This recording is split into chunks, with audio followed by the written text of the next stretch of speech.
भगवान श्री महावीर स्वामी की, भगवान श्री पार्श्वनाथ स्वामी की, आचार्य परमेश्वर प्रबंध विद्यासागर जी महाराज की, श्री सोमसागर जी महाराज की।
तीर्थंकरों के बारे में सुन रहे हैं। अनादिकाल से इस सृष्टि में सृष्टि का क्रम चलता है पहला, दूसरा, तीसरा, चौथा, पांचवा, छठवां। जिस प्रकार घड़ी 1 से 6 और 6 से 1 की ओर जाती है, ऐसे ही सृष्टि में क्रम काल के रूप में परिवर्तित होता रहता है। 1 से 6 काल, 6 से 1 काल, 1 से 6 काल, 6 से 1 काल अनादि निर्णय व्यवस्था है। 20 कोड़ा कोड़ी सागर का विकल्प काल होता है। 10 कोड़ा कोड़ी का एक काल होता है जिसमें 6 काल होते हैं, प्रथम, द्वितीय, तृतीय, चतुर्थ और पंचम। अब यह पंचम काल में इसका छठवां आएगा, फिर छठवें से पहले तक जाएगा। ये घड़ी हमेशा ऐसे चलती रहती है सृष्टि में। इस सृष्टि को कोई बनाने वाला, बिगाड़ने वाला नहीं है। काल में अनुक्रम से जैसा प्रभाव बना रहता है। पहला, दूसरा और तीसरा काल अब अवसर्पणी चल रहा है। इसका पहला, दूसरा और तीसरा काल जो था वहाँ पर यहीं पर भोग भूमियाँ थी। सभी मनुष्य भोगों का उपभोग करते हुए अपने जीवन का यापन करते थे। जब भोग भूमि का अवसान हुआ प्रति काल में, तो उसके प्रारंभिक वेला में चतुर्थकाल की यहाँ पर तीर्थंकरों का प्रादुर्भाव होता है, जन्म होता है, जो पुनः यहाँ पर तीर्थ का प्रवर्तन करते हैं, धर्म का प्रभाव करते हैं। चूंकि अवसर्पणी काल है और उसमें भी हुंडा विशेषण लगा हुआ है, जो असंख्यात अवसर्पणी और सर्पणी बीतने के बाद एक हुंडा अवसर्पणी काल आता है, जिसमें हम सबका जन्म हुआ। इसमें कुछ चित्र विचित्र घटनाएं घटित होती हैं, इसलिए हुंडा अवसर्पणी काल है। जैसे 24 में से 19 तीर्थंकर गृहस्थ अवस्था को प्राप्त करके ही 4 पुरुषार्थ के माध्यम से मोक्ष को प्राप्त किया, लेकिन 5 बालियाँ ही रहे। ये हुंडा अवसर्पणी का दोष है। तीर्थंकर के घर में कभी भी पुत्रियों को उत्पन्न नहीं होती, लेकिन आदिनाथ के यहाँ ब्राह्मणी और सुंदरी के रूप में 2 पुत्रियों ने जन्म लिया। ये हुंडा अवसर्पणी का दोष है। तीर्थंकर आदिनाथ का जन्म कृति काल में ही हो गया और मुक्ति भी कृति काल में हो गई। चतुर्थ काल लगने के अंत समय में कृति काल, ये भी हुंडा अवसर्पणी। इस प्रकार से बहुत विचित्र विचित्र और भी घटनाएं घटित होती है। हुंडा अवसर्पणी के दोष है। आज यहाँ पर जो मत मतांतर आपको देखने में मिल रहे हैं, ये भी हुंडा अवसर्पणी का दोष है। आगे आने वाले कालों में जब तक हुंडा अवसर्पणी नहीं आएगा, तो ये मत मतांतर देखने में नहीं मिलेंगे। सम्यक दर्शन और मिथ्या दर्शन 2 ही दर्शन होते हैं। सम्यक दर्शन को मानने वाले जीव सम्यक दृष्टि, जिन धर्म के उपासक होते हैं और जो उन पर श्रद्धा नहीं रखते, आस्था नहीं रखते, विश्वास नहीं रखते, वो मिथ्या दृष्टि। अन्य कोई वर्गीकरण नहीं होता, कोई धर्म नहीं होता, कोई संप्रदाय नहीं होता। ये हुंडा अवसर्पणी का दोष है। आपको 363 देखने में मिल गए। तो 33 काल का अवसान होता है, चतुर्थ काल का प्रारंभ होता है और समय पर तीर्थंकरों का जन्म होता है। तीर्थंकरों के जन्म हम इतने दिनों से हमने गर्भ कल्याण के बारे में समझा। तीर्थंकर हम बार बार सुनते हैं। प्रत्येक चतुर्थ काल में जब कर्मभूमि होती है, उस समय पर हर अवसर्पणी और उस सर्पणी में जब भी कर्मभूमि का प्रादुर्भाव होगा, एक 24 उस चतुर्थ काल में होती है। असंख्यात 24 हो गई है, अनंत होंगी। हो सकता है आने वाले 24 में आपका भी कहीं पर रिजर्वेशन हो, अगर आप सही पोशाक करें तो।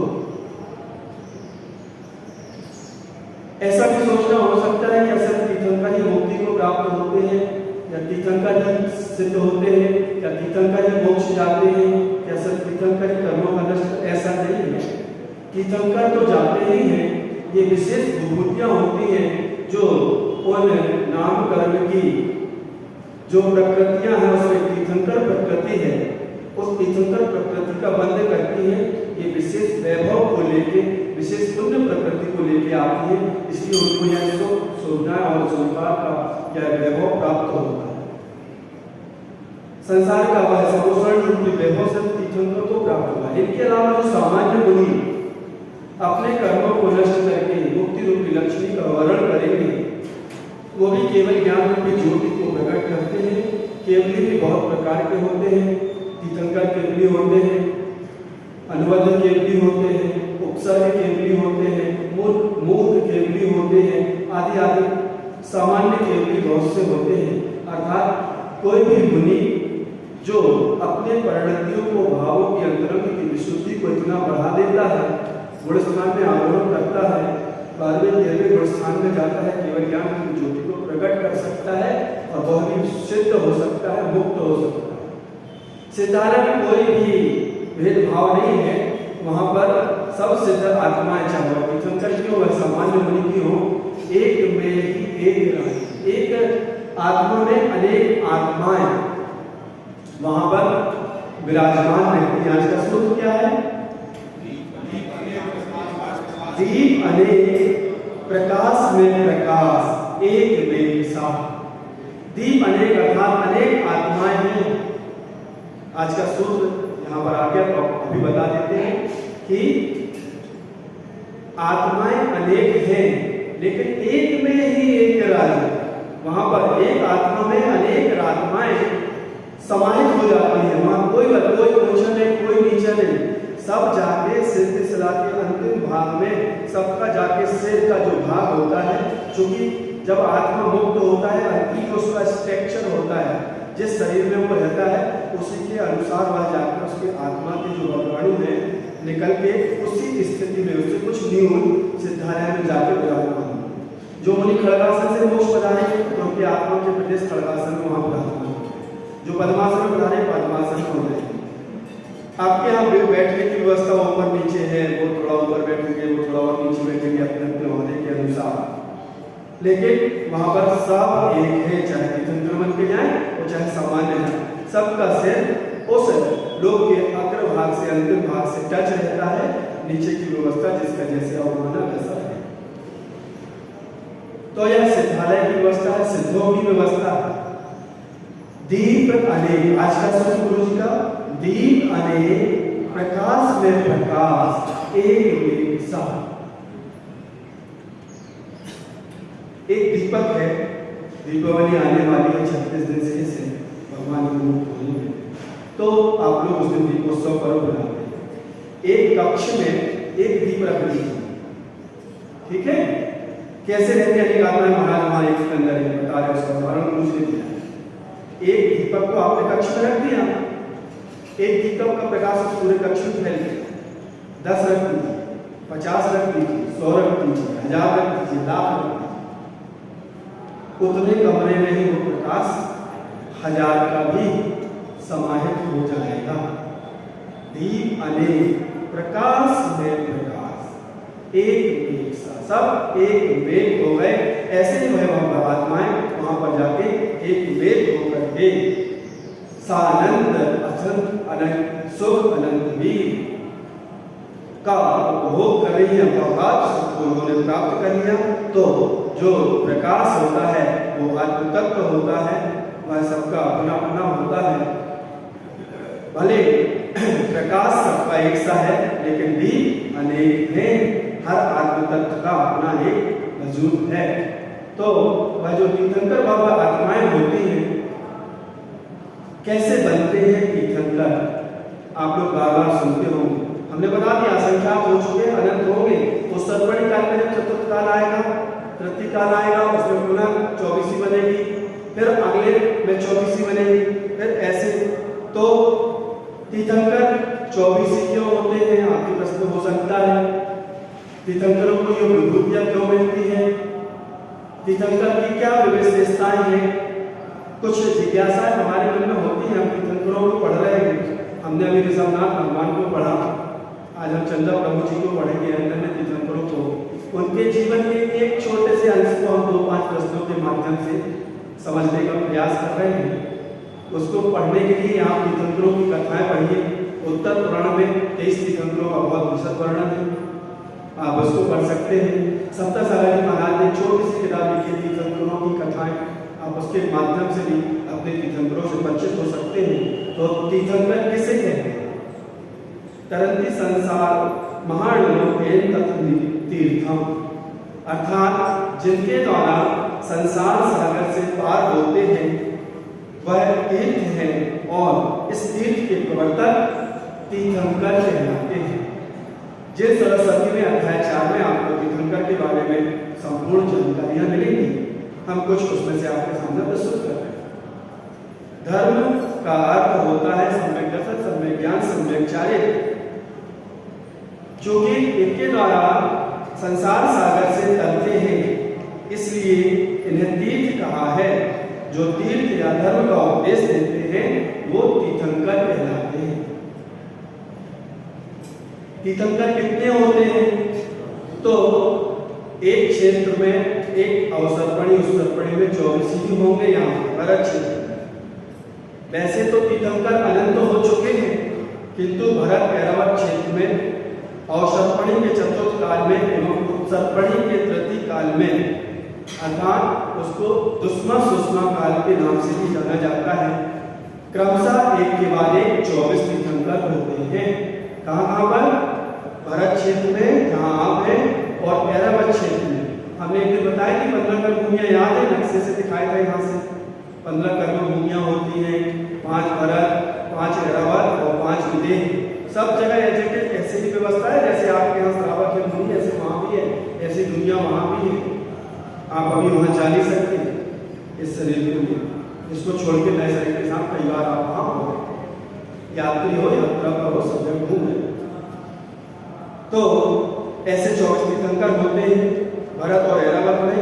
लेकिन जो विदेह क्षेत्र है वहाँ पर भी अनंत तीर्थंकर हो चुके हैं। लेकिन आप लोग पूजन करते ना, देवशास्त्र गुरु श्री विद्यमान श्री 20 तीर्थंकर को ध्यान करते हैं।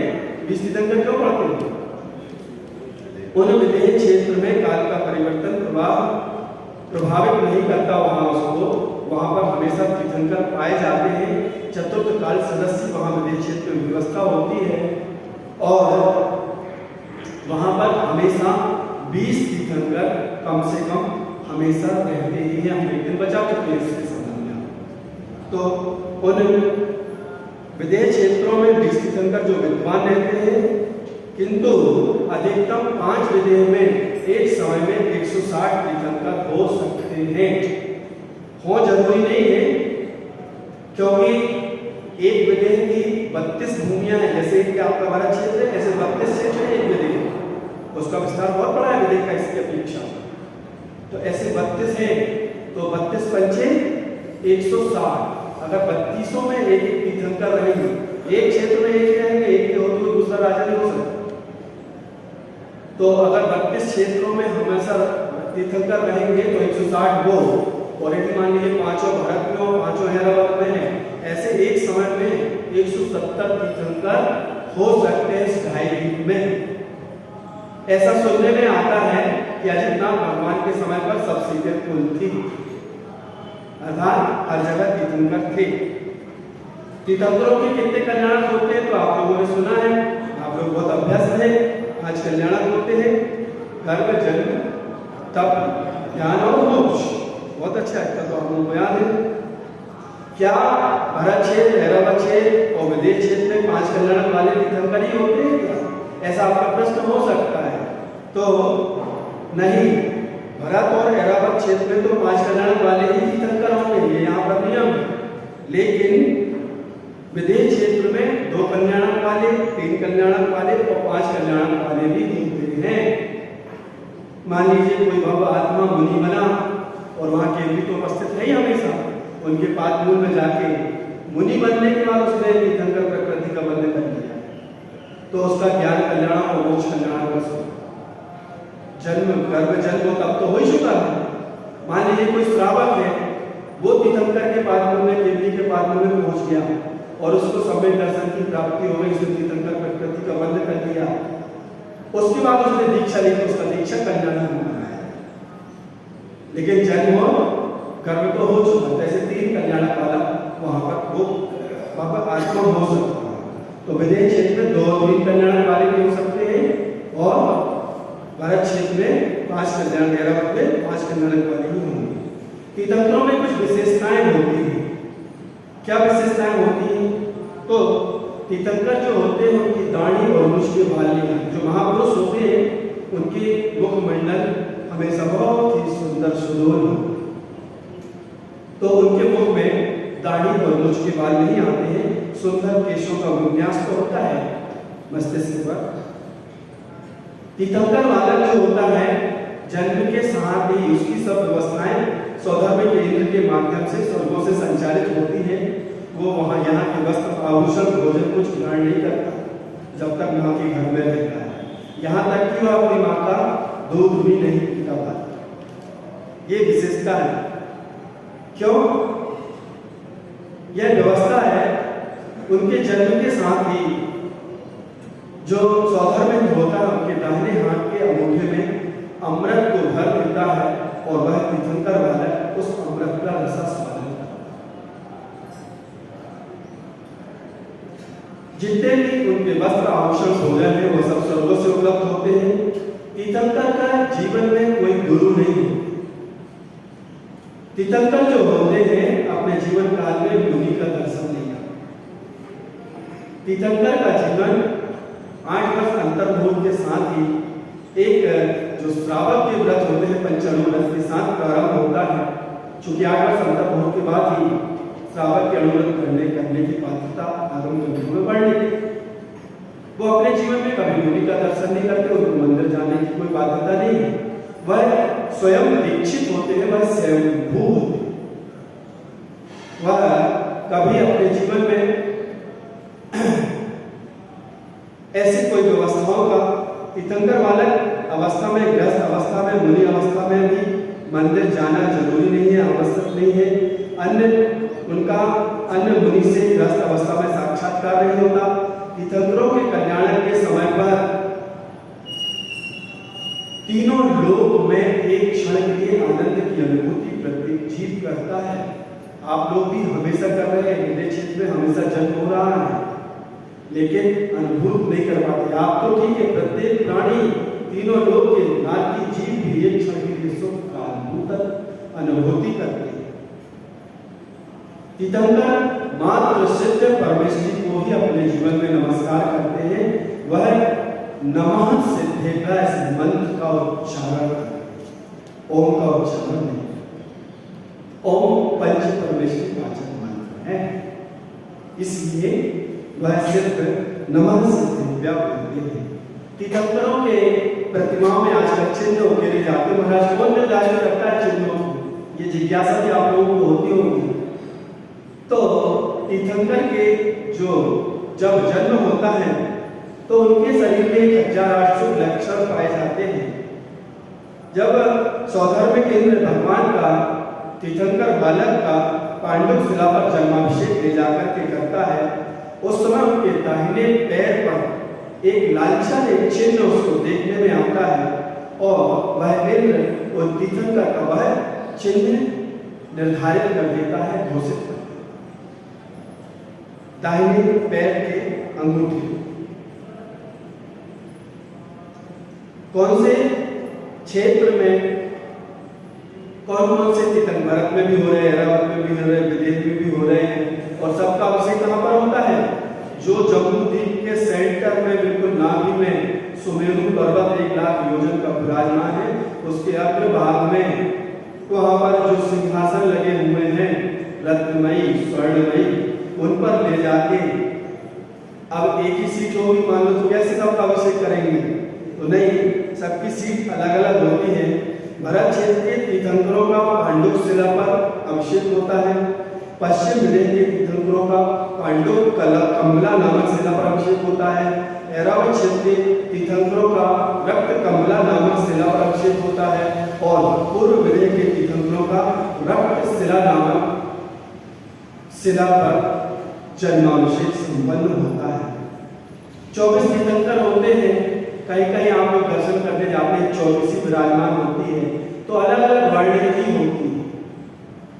उनका वर्ण कैसा था? तीर्थंकरों का रंग कैसा था? आपकी आज की भाषा में कलर।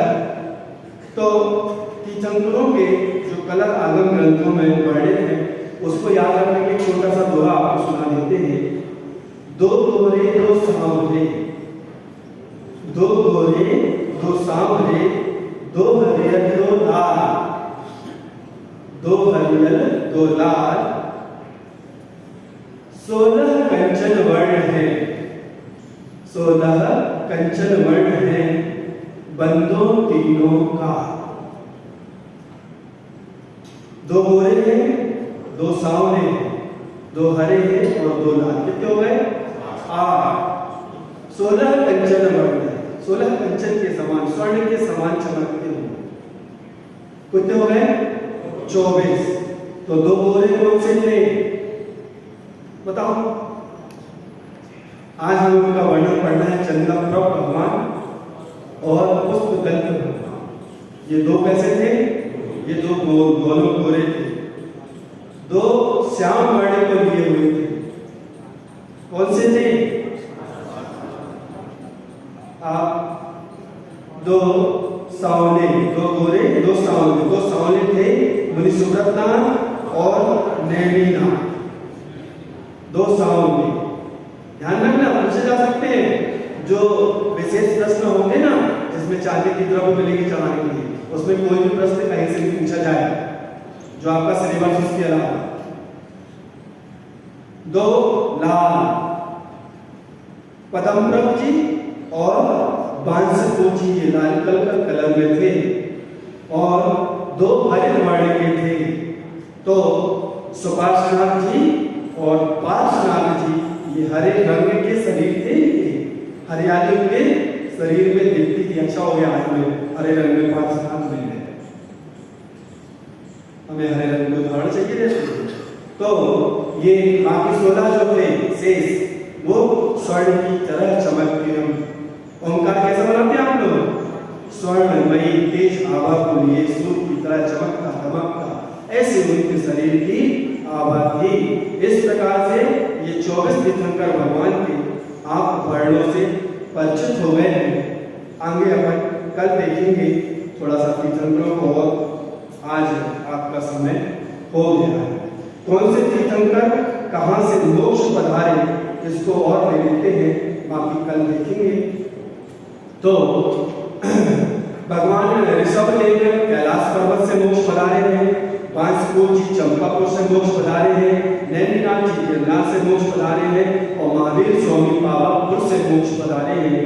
शेष 20 तीर्थंकर सिद्ध क्षेत्र सोमेश्वर से मोक्ष पधारे हैं। ये भी हुंडा और सरपड़ी का दोष है, नहीं तो सभी तीर्थंकरों का जन्म अयोध्या में होता है और सभी की मुक्ति शाश्वत तीर्थ क्षेत्र सोमेश्वर से होती है। अपन आगे चलते हैं अगले क्रम की ओर। जिनकी वाणी जिनने भी सुनी है वो जिन बने हैं। आप जिनकी वाणी का रसास्वादन कर रहे हैं, ये जिनवाणी का रसास्वादन निश्चित रूप से आपके भविष्य को उज्जवल करेगा। अपन चलते हैं आज चंद्रप्रभ भगवान के संदर्भ में कुछ जानकारियां कल आपको बताई गई थी, उसको आज प्रक्षरा स्वाध्याय के माध्यम से परीक्षा करते हैं कि कितने लोग स्वाध्याय करके आए हैं।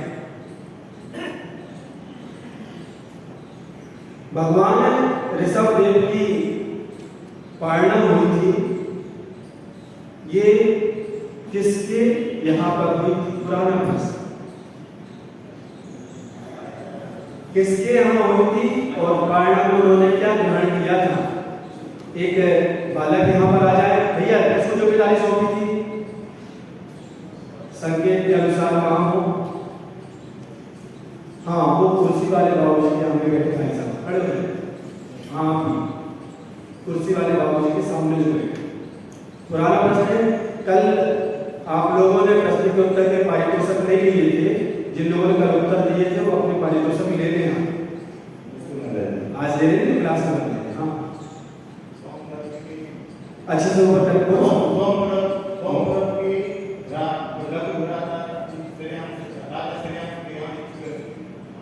क्या लिया था उन्होंने? उसमें क्या लिया? इच्छु रस। हाँ, इससे कम से कम आप मालूम है गन्ने को इच्छु भी बोलते हैं। तो राजा सोमदत्त और राजा श्रेयांश में उनकी पारणा होती है और उन्होंने इच्छु रस से पारणा की थी। चंद्रप्रभ भगवान के माता पिता का नाम कौन बताएगा? क्या बात है, आज तो बढ़ गया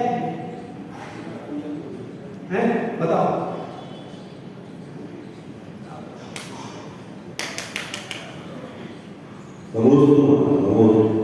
चंद्रप्रभ भगवान के पिता का नाम महादेव बहुत अच्छा। पिता का नाम महास है और माता लक्ष्मण देवी। आप अपने पारितोषिक ले सकते हैं।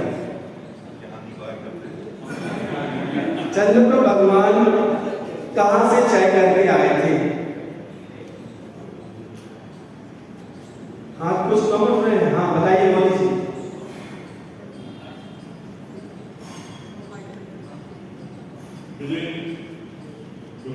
कहां से? बैजेंद्र विमान से। बहुत अच्छा। चंद्रप्रभ भगवान बैजेंद्र विमान से हाँ पारितोषिक ले सकते हैं। चंद्रप्रभ भगवान के प्रथम पारणा कहां पर हुई थी? किसके यहां हुई थी प्रथम पारणा? हाँ बताइए। चंद्रप्रभ भगवान की प्रथम पारणा दीक्षा के बाद किन महानुभाव के यहाँ पर कहां पर हुई थी? बहुत अच्छा। कहां पर हुई थी उसमें बताइए।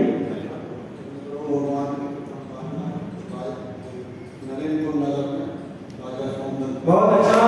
नलिनपुर नरेश राजा सौंदर के घर पर दीक्षा के बाद प्रथम पारणा चंद्रप्रभ भगवान की हुई थी। भगवान चंद्रप्रभ के धर्म संघ में कितने गणधर थे? सरल प्रश्न, सब लोग ने बता दिया। चीटिंग तो नहीं कर रहे, देख रहे हो, पढ़ के आए ना सब?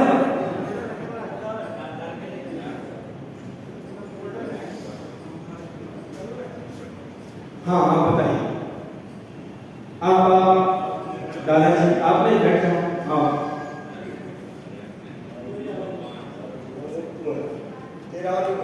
93 में भगवान शांतिनाथ कहां से चय करके आए थे?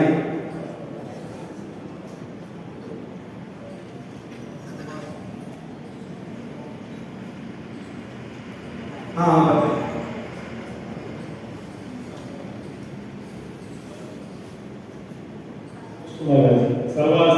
बहुत अच्छा। भगवान शांतिनाथ सर्वार्थ सिद्धि में अपने आयु पूर्ण करके वहां से चय करके यहाँ पर आकर उत्पन्न हो गए। भगवान शांतिनाथ के रूप में जन्म लेके मुक्ति को प्राप्त हुए थे। अगले कल के आने वाले प्रश्न में भगवान शांतिनाथ के माता और पिता का क्या नाम था? तो आपकी माता का नाम ऐरावत तथा विश्वसेन थे। भगवान शांतिनाथ के शरीर की ऊंचाई कितनी थी? भगवान शांतिनाथ के शरीर की ऊंचाई 40 धनुष थी। एक धनुष 6 फीट का होता है। भगवान हिसाब आप लगा लीजिए। भगवान शांतिनाथ की दीक्षा के बाद प्रथम पारणा कहां पर हुई थी? भगवान शांतिनाथ की प्रथम पारणा मंदरपुर के राजा सुमित्र के घर पर हुई थी। भगवान शांतिनाथ के संघ में कितने गणधर थे? आपके संघ में 36 गणधर थे। कुंतनाथ भगवान कहां से चय करके आए थे? कुंतनाथ भगवान सर्वार्थ सिद्धि से चय करके आए थे। और कुंतनाथ भगवान के माता पिता का नाम क्या था? तो श्रीमती कांता और पिता राजा सूर्यसेन थे। आज का विशेष प्रश्न, भगवान की पूजा करने के लिए चांदी मिलेगी? तो तैयार हो जाइए। आप लोग प्रतिदिन सुन रहे हैं, पहले दिन से सुन रहे हैं। हमें उम्मीद है कि बहुत सारे हाथ उठेंगे आज। आप प्रत्येक दिन ध्यान की प्रक्रिया में शामिल होते हैं। पहले दिन से आपको 5 केंद्रों से, 5 मंत्रों से और 5 रंगों से परिचित कराया जा रहा है। तो वो क्रम से कौन बताए? 5 केंद्र, 5 रंग और 5 मंत्र। प्रतिदिन बताए जा रहे हैं, मतलब आप अभ्यास नहीं कर रहे। हमने सोचा था कि बहुत सरल प्रश्न होते हैं। क्रम से क्या दिक्कत है?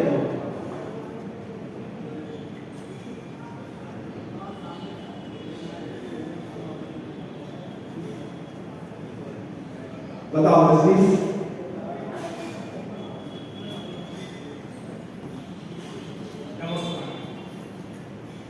हाँ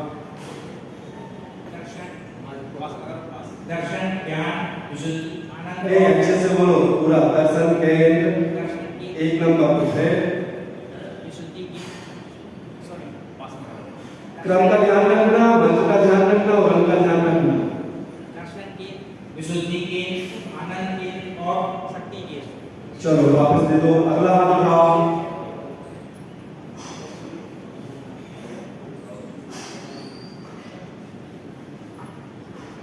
हाँ बताओ, मंत्र, रंग और केंद्र।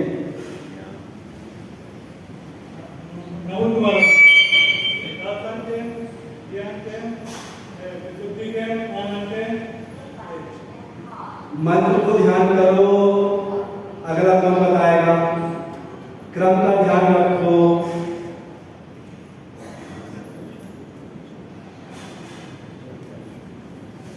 हाथ उठाओ। हाँ बताओ।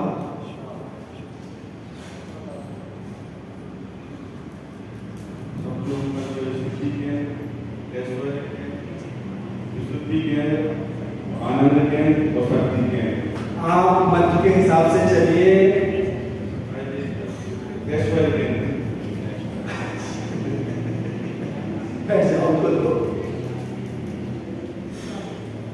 क्रम से बोला, पहले से सबसे पहले बोला क्रम से। हाँ थोड़ा माइक सामने कर दो। ऐश्वर्य बहुत बढ़िया, सिद्धि के बहुत अच्छा। विशुद्धि के विशुद्धि के कहाँ पर है? विशुद्धि के स्थान भी बताओ, विशुद्धि के कहाँ है? विशुद्धि के तले। हाँ और आनंद के हृदय हाँ और शक्ति के नाभि पर। बहुत अच्छा। अब इसके केंद्र के मंत्र बताएंगे। ऐश्वर्य केंद्र पे कौन सा मंत्र? नमो हरियंताम। बहुत अच्छा, नमो सिद्धार्थ। बहुत अच्छा। नमो आयरिया। हाँ तले विशुद्धि के। हाँ और नमो मध्याया। हाँ आनंद के। बहुत अच्छा, नमो लोहे सप्तसावर। बहुत अच्छा। अब अगला तीसरा जवाब। आनंद के ऐश्वर्य में सफेद है। बहुत अच्छा, और सिद्धि के अंदर लाल कलर। बहुत अच्छा, और विशुद्धि के अंदर पीला कलर। बहुत अच्छा, और हृदय हरा कलर बहुत अच्छा, और काला कलर। बहुत बढ़िया। आप सभी श्रावक हैं, आप उत्तम विद्यार्थी हैं, आप अच्छे से आलोकन कर रहे हैं, सुन रहे हैं। कृपया इनके समान अच्छे से ताली बजाओ। आइए कल की पूजा आप अच्छे से करें। तो आज आपसे जो रोज रोज बताया जा रहा था वो प्रश्न पूछा गया। ऐसे भी 2 महीने में जो जो चीज बताई गई है, कहीं से कोई भी विशेष प्रश्न में पूछा जा सकता है। आप तैयार रहिए, थोड़ा सा रिवीजन भी करते रहिए, अभ्यास भी करते रहिए। आज जो विशेष 5 मिनट 10 मिनट में 15 मिनट आपको बताया जाता है, उसमें से भी विशेष प्रश्न पूछा जा सकता है। कल जिन लोगों ने जवाब दिए थे वो पेन लेके गए तो वो आपके ले जाए। अपने इनाम आपने ले लिया करो, रोज नहीं बोलिए, है ना। आप जवाब सही दें, ताली बजाएं तो आपके ले जाए। हाँ तो आपसे 5 क्रम से पूछे गए। क्रम कहाँ से चालू हुआ? नमो हरिहंताणम से चालू होगा। फोटो में तो आप सिद्धि केंद्र से प्रारंभ करेंगे, लेकिन क्रम कहाँ से होगा? नमो हरिहंताणम ऐश्वर्य केंद्र, आपकी भ्रुकुटियों के बीच सफेद रंग के साथ, ठीक है। नमो सिद्धाणम दूसरे क्रम पर आएगा, लाल रंग सिद्धि केंद्र, नमो सिद्धाणम। तीसरा विशुद्धि केंद्र, नमो आयरियाणम पीला रंग। चौथा आनंद केंद्र, नमो वज्रायाणम हरा रंग। पांचवा शक्ति केंद्र, नमो लोहे सप्त सावणम काला रंग। ये आप प्रत्येक दिन से सुनते आ रहे हैं और उसके बाद भी बहुत से लोग अनुत्तीर्ण हो गए, खड़े हो गए।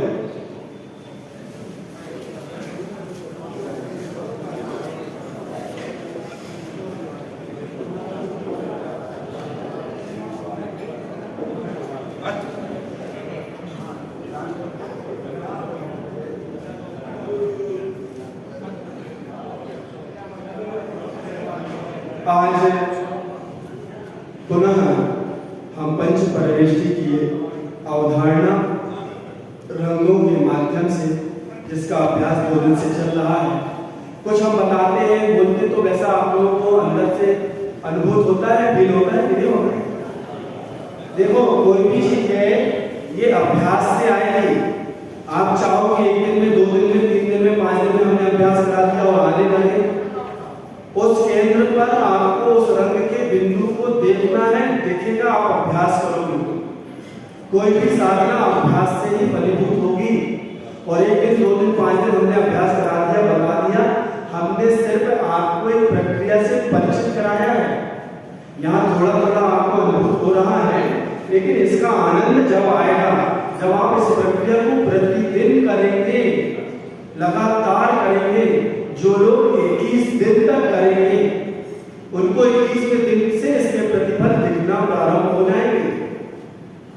हर प्रक्रिया जो हम आपको सिखा, ध्यान कराना एक अलग बात है, यात्राएं कराना ध्यान में अलग बात है, लेकिन कुछ चीज सीखना जो हमारे जीवन में बहुपयोगी हो, जो हमें धर्म ध्यान में ले जाए, हम उस प्रक्रिया से परिचित करा रहे हैं। नहीं तो हम भी आगे बैठ जाते, चलो हाथ में हाथ रखो, ओंकार का उच्चारण करो, चलो हम गोल्डन पर चल रहे हैं, चलो शिखर जी चल रहे हैं, वो सब भी कराएंगे, वो भी एक प्रक्रिया है, लेकिन वो हमारे लिए लंबे समय तक वाली प्रक्रिया नहीं है। वो प्रेजेंट टाइम में हमें कर ली, हो गया। थोड़ा देर कभी घर में बैठ के सोच लेंगे धारणा बनाने की, लेकिन ये जो प्रक्रिया है ये बहुत महत्वपूर्ण प्रक्रिया है। इसको अभ्यास करो, इसके अभ्यास से आपके जीवन में चमत्कार होंगे। चमत्कार कहीं बाहर नहीं है, अतिशय कहीं बाहर नहीं है, चमत्कार अक्सर हमारे अंदर बैठा है। हमें उसको प्रसाद के माध्यम से जागृत करना है, देखना है। तो अभ्यास करेंगे, निरंतर अभ्यास करेंगे, बहुत लाभ आपको प्राप्त होंगे। दोनों हाथों को अरहंत मुद्रा में लगा के बैठो। अरहंत मुद्रा, बायां हाथ नीचे, दायां ऊपर, दोनों अंगूठे एक दूसरे से टच। रख लो, नीचे रख लो। जिसको ऐसे करने में आनंद आता है वो ऐसे भी कर सकता है, लेकिन रख लीजिए।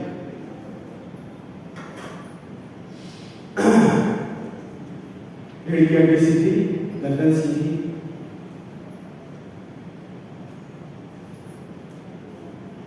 संपूर्ण शरीर के अंगों को संदेश दीजिए मस्तिष्क के माध्यम से। कहीं कोई जकड़न नहीं, दबाव नहीं। अकड़न, जकड़न, दबाव से बिल्कुल रिलैक्स छोड़ दीजिए, शरीर को शिथिल छोड़ दीजिए, निश्चेष्ट हो जाए।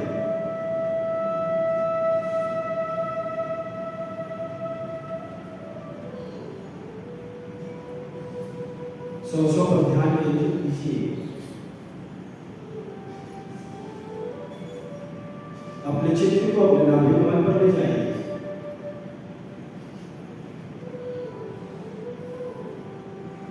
वहां पर एक सुंदर ओंकार का निर्माण कीजिए।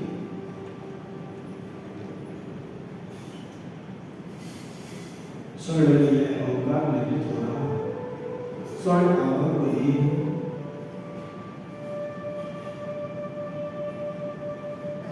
चित्र को एकाग्रचित्त रखिए। संपूर्ण शरीर की ऊर्जा को उस ओंकार में प्रवाहित कीजिए।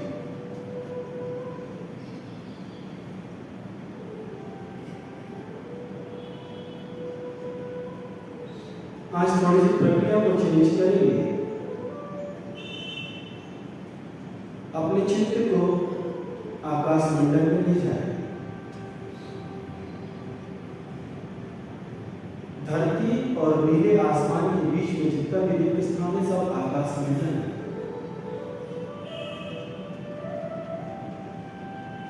अपने शरीर की हाइट का एक ओंकार आकाश मंडल में अपने सामने स्थापित कीजिए।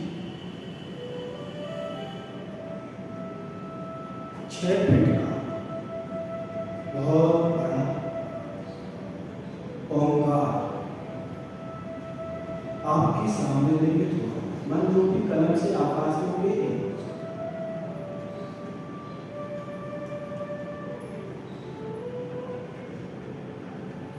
बहुत ही सुंदर ओंकार निर्मित हो चुका है। स्वर्ण नहीं तरह चमकता हुआ, उसका तेज प्रस्फुटित हो रहा, उसकी किरणें बह रही चारों ओर।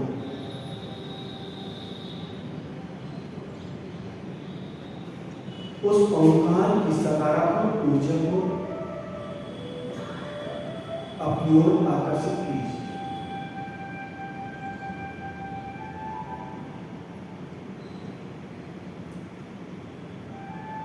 उस पूरे ओंकार को अपने शरीर में समाहित कीजिए। धीरे धीरे वह आपकी ओर आ रहा है। आप भी सकारात्मक ऊर्जा के पिंड है, वह भी सकारात्मक ऊर्जा का पिंड है।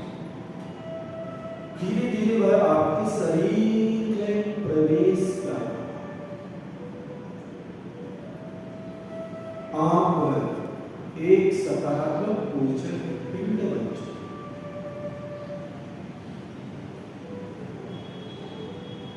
आपका पूरा शरीर ओंकार में हो चुका। सिद्धि केंद्र पर वह ओंकार चमक रहा है, ऐश्वर्य केंद्र पर भी ओंकार चमक रहा है, विशुद्धि केंद्र पर भी ओंकार चमक रहा है, आनंद केंद्र पर भी ओंकार चमक रहा है, शक्ति केंद्र पर भी ओंकार चमक रहा है। लोग कीजिए महसूस संपूर्ण शरीर के अंग में ओंकार प्रवाहित हो। ओंकार पूरे शरीर में ओंकारमय हो।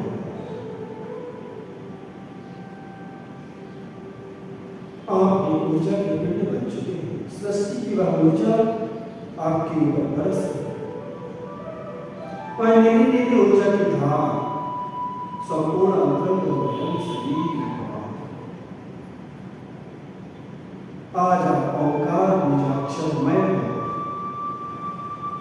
सृष्टि का महानतम शक्तिशाली, महाशक्तिशाली, अद्भुत अलौकिक बीजाक्षरमय आप हो।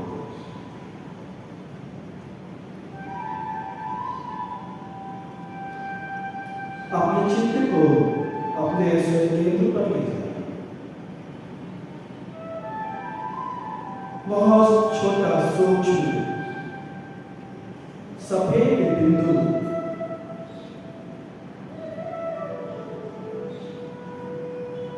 छोटे से तारे की तरह चमकता हुआ।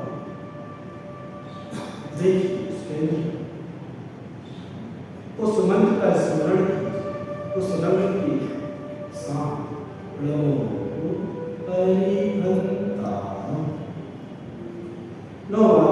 का जाप अंदर चलते चलने दीजिए। उस बिंदु को थोड़ा थोड़ा और प्रस्फुटित कीजिए। उसकी किरणें बिखर रही हैं। जिस प्रकार पूर्णिमा का चंद्रमा अपनी चांदनी से सृष्टि पे आच्छादित कर देता है, उसी प्रकार वह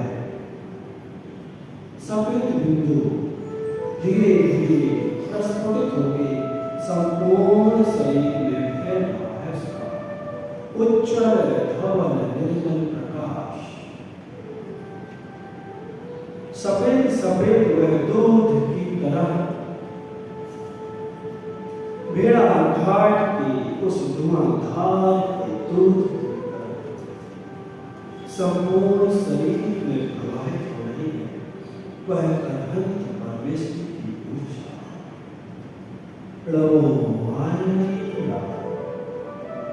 नमो अरहंता, नमो अरहंता। अंतर्जन अरहंत प्रभु के स्मरण के साथ चलिए। अपने चित्त को अपने सिद्धि केंद्र की ओर ले जाइए।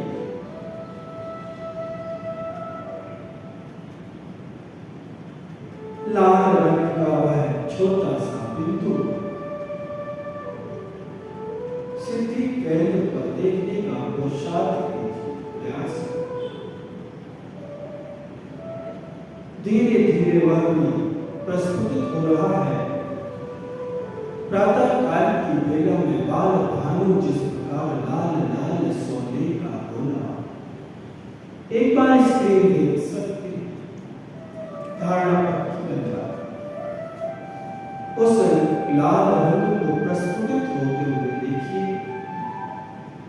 वह सुस्फुटित होता हुआ सूर्य लाल रंग से ओत-प्रोत आपका पूरा सिद्धि के मस्तिष्क, मुख कमल, गर्दन, छाती, पीठ, दोनों बाजू, दोनों हाथ, दोनों पैर, संपूर्ण में वह लाल लाल ऊर्जा प्रवाहित हो। आपका पूरा शरीर उस लाल लाल ऊर्जा में स्क्रीन देख सकते हैं। स्क्रीन देखने का तात्पर्य है कि आप दिन की धारणा बना के तुरंत आंख बंद कर अंतरंग की दृष्टि से उस बिंदु के विस्तार को देखिए, उस ऊर्जा के प्रवाह को देखिए। संपूर्ण अंतरंग और बहिरंग शरीर लाल लाल हो चुका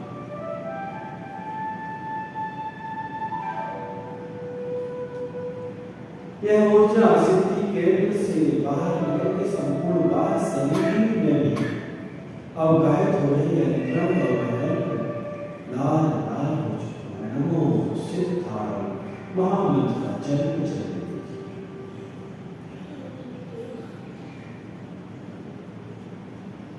नमो सिद्धाय। अपने चित्त को अपने विशुद्धि केंद्र पर ले जाइए। आचार्यों की शरण में चलिए। आचार्य भगवान का स्मरण कीजिए। आंगन में बैठे हुए उनका ओज और तेज पीले रंग के साथ यहाँ पर बिंदु को देखने का प्रयास कीजिए। गर्दन आपकी ग्रीवा विशुद्धि केंद्र पीले रंग का बिंदु। नमो आएंगे महामंत्र का स्मरण कीजिए। नमो आएंगे, नमो आएंगे। दोपहर का वह तप्त सूर्य जैसा चमकता है। जिस प्रकार स्वर्ण की आभा होती है, जिस प्रकार दीपक की लौ होती है, उसी प्रकार चमकता दमकता यह बिंदु विस्तार को प्राप्त हो रहा है। वह सूर्य दोपहर का चमकता हुआ तेज और तपन ओज को भी प्रकाशमान पुंज पूरी गर्दन उस रंग में हो गई, उस ओज तेज में। आप आचार्य परमेश्वर की आभा में उस ऊर्जा का प्रवाह ऊपर की ओर कराए, सिद्धि केंद्र तक ले जाए। अंतरंग शरीर में अंतरंग की अवयवों में प्रवाहित कीजिए। सिद्धि केंद्र से बाहर की अवयवों में प्रवाहित कीजिए। मुखमंडल, सिद्धि केंद्र, गर्दन, छाती, पीठ, पेट, कमर, दोनों बाजू, हाथ, दोनों पैर, संपूर्ण अंतरंग और बहिरंग शरीर को पीली ऊर्जा में अनुभूत कीजिए, महसूस कीजिए। पूरा शरीर उस स्वर्ण आभा में हो। नमो वायुयान महामंत्र का जन्म चले।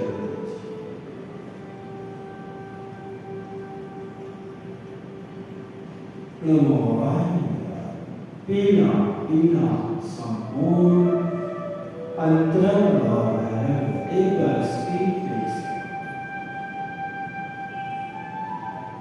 अपने चित्त को अपने आनंद केंद्र की ओर ले जाए।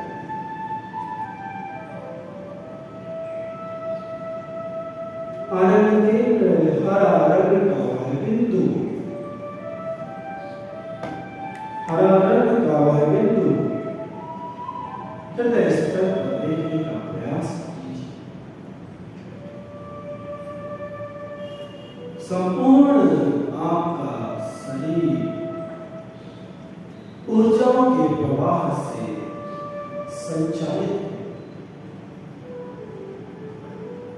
पुरुषार्थ कीजिए, उस बिंदु को विस्तार दीजिए। उसकी भी ऊर्जा धीरे धीरे प्रस्फुटित हो रही है, हरी हरी किरणें फैल रही। हरे रंग के पास राम को याद कीजिए। नीचे बैठे बड़े बाबा को हरे रंग का देखिए। मंदिर में जहां भी हरे रंग की प्रतिमा है उसका स्मरण कीजिए। यह हरा रंग सृष्टि में शांति और सुकून देने वाला हरियाली हृदय बसी। चलिए कुंडलपुर की 6 गलियों पर खड़े हो जाए। देखिए चारों ओर खेतों में हरे हरे कालीन बिछी हुई। उस हरियाली को हृदय में बसा दीजिए।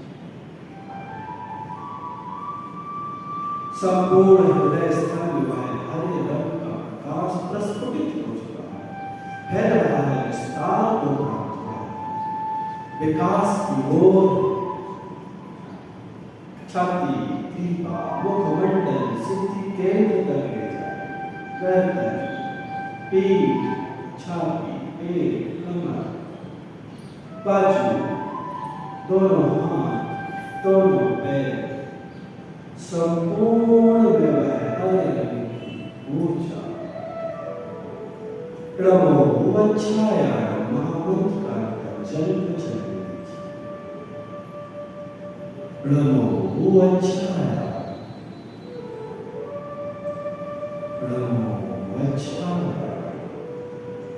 संपूर्ण शरीर सिद्धि केंद्र से वह ऊर्जा बाहर निकल के संपूर्ण बाहर शरीर में प्रवाहित हो। प्रभु अच्छाया महामंत्र का जन्म चल धारणा बनाइए कि आपका संपूर्ण रंग शरीर हरिमय हो गया है। मैं इस शरीर से थोड़ा ऊपर उठ जाइए।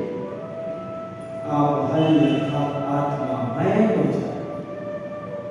छोड़िए संसार और शरीर को छोड़िए। हरिमय हो गया है।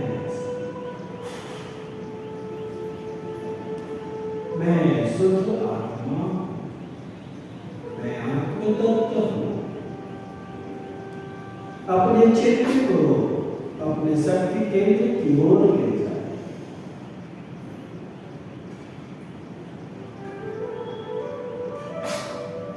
कस्तूरी की भांति छोटे से काले रंग के बिंदु को वहां देखने का पुरुषार्थ नाभि कमल के बीच में सूक्ष्म है कस्तूरी के जैसे छोटा सा विद्यमान। उसकी अपनी स्वाभा है। वह भी प्रस्फुटित हो रही। एक बार स्क्रीन को देख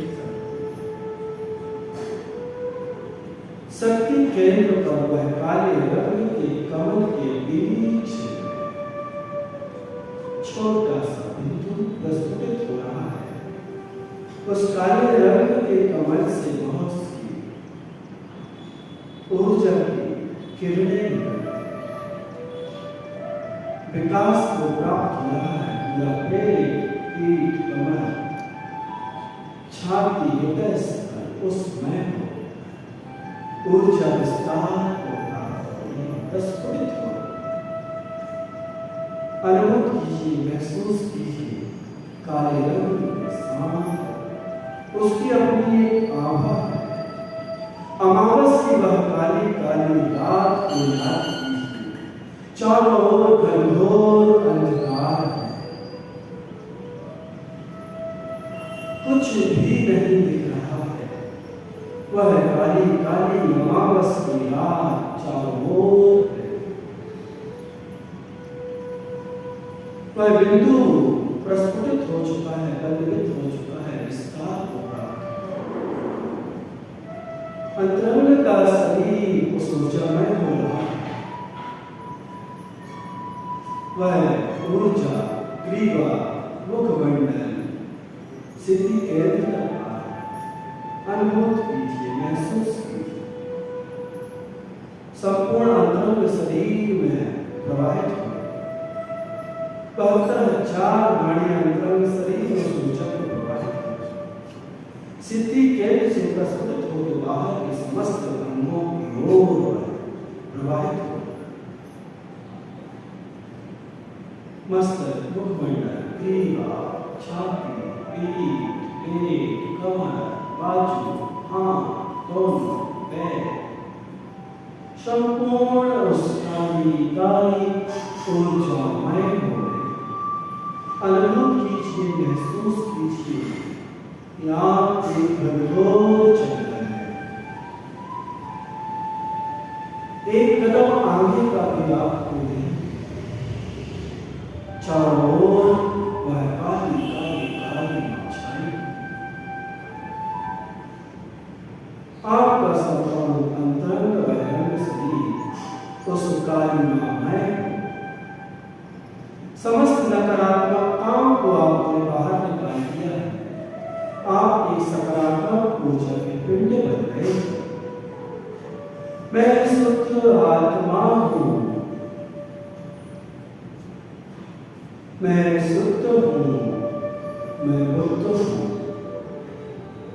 मैं निरंजन हूँ। मैं आनंद में आत्म तत्व हूँ। अनुभव कीजिए, महसूस कीजिए। आती जाती हुई श्वासों पर अपने चित्त को एकाग्र चित्त कीजिए। सहज रूप से सांस लीजिए, सहज रूप से छोड़िए। देखिए, सांस आ रही, सांस जा रही।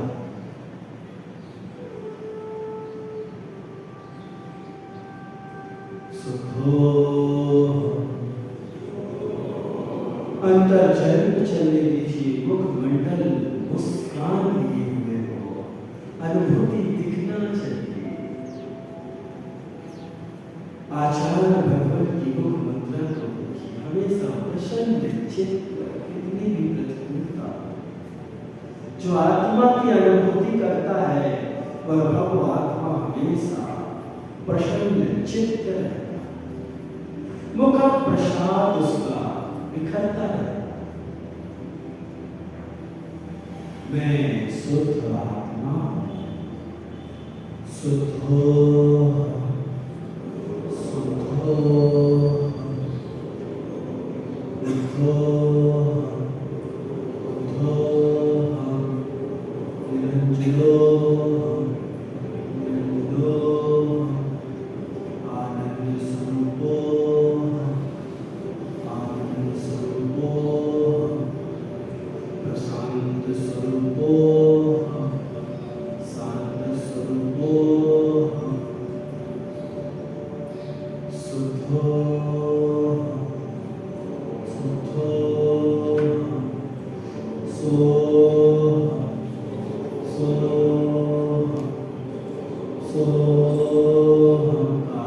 जन्म चलने दीजिए।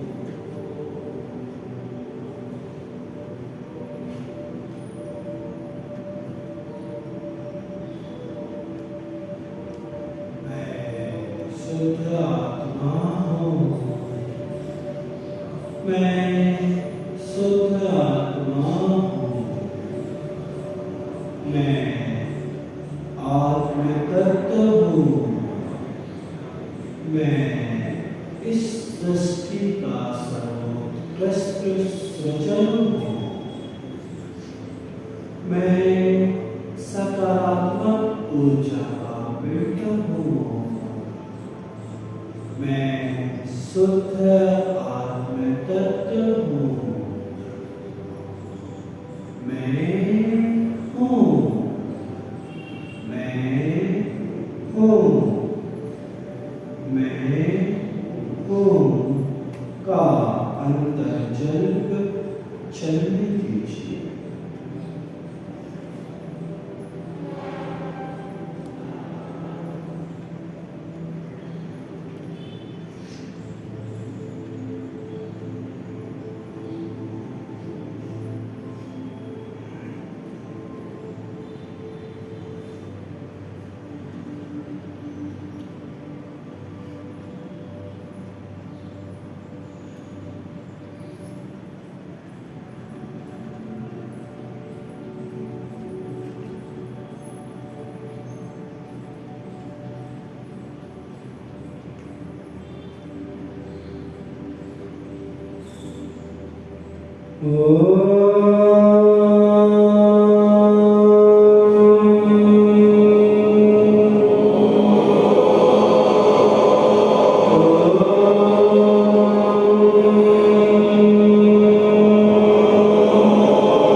जाने कितनी बेचैनियां पाल ली, जाने कितनी बेचैनियां पाल ली।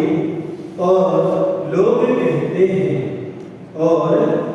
कहते हैं हम बड़े हो गए हैं, और लोग कहते हैं हम बड़े हो गए हैं, हमने जिंदगी संभाल ली, हमने जिंदगी संभाल ली। आचार्य श्री का सूत्र आप सुन चुके हैं आज कक्षा के दौरान। अब आगे चलते हैं। सभी कल आज कौन सा दिन है? उत्तम त्याग। अपन 10 लक्षणों को पुनः जी रहे हैं। उत्तम त्याग, तो आज त्याग करना है। किसका? घर का भी कर सकते हैं, परिवार का भी कर सकते हैं, पंचेंद्रियों के विषयों का भी कर सकते हैं, रात्रि भोजन का भी कर सकते हैं, बाजार में खाने का भी कर सकते हैं, अभक्ष के खाने का भी कर सकते हैं, किसी व्यसन को करते हो तो उसका भी कर सकते हैं। आज के दिन का जीवन कम से कम आज का दिन तो हम त्याग में जिए हैं। हमें त्याग धर्म को अपने जीवन में अंगीकार करना है। तो अपनी स्वेच्छा से जिसको जो त्याग करना हो, हमने बहुत सारी चीजें बना दी है, त्याग कर सकते हैं। कुछ एक चीज का त्याग अवश्य करना है और आज दिन भर त्याग धर्म को याद रखना है। अहिंसा धर्मो धर्म की